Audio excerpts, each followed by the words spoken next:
Now, you've said you'll never retire, and I'm looking at Ozzy Osbourne, who literally did his big homecoming gig and then opted out, shall we say. Yeah. Did Ozzy's death give you pause in any way? I was on my way to the stage when I heard about it. And I went, oh, that's not right, you know. He just did this thing. I saw him. He was singing well, you know.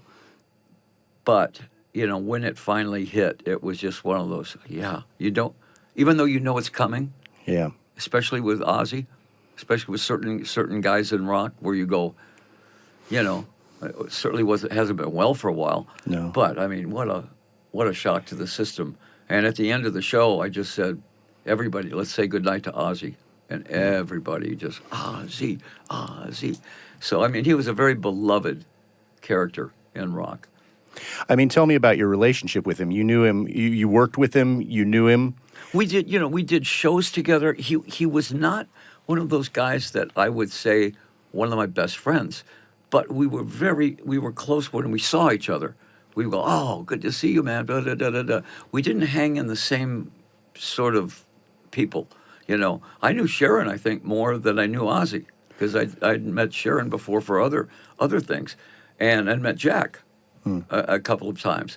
Ozzy and I did 4 or 5 things together. He sang on Hey Stupid, you know, and did a lot of, we did Brazil together, a soccer stadium down there together, and things like that. But there was never that, let me call Ozzy.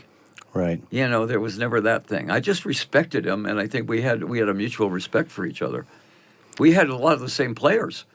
I mean, the great thing about being a lead singer without a band is that you get your pick of, you know who the guitar players are, you know who the drummers are, you know who the bass players are. So between us, we had the same drummer at one time. We had, you know, you get your pick of the litter.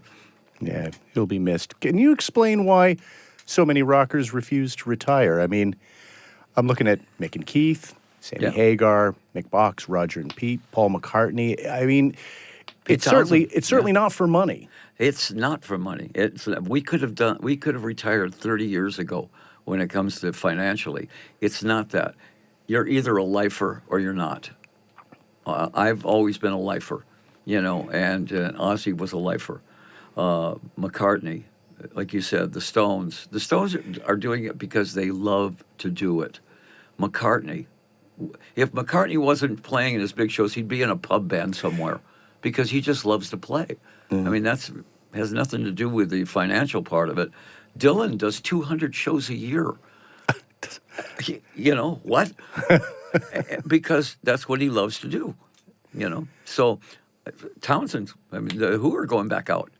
Yeah. Great. Yeah. Yep. Townsend is still really angry at his guitar.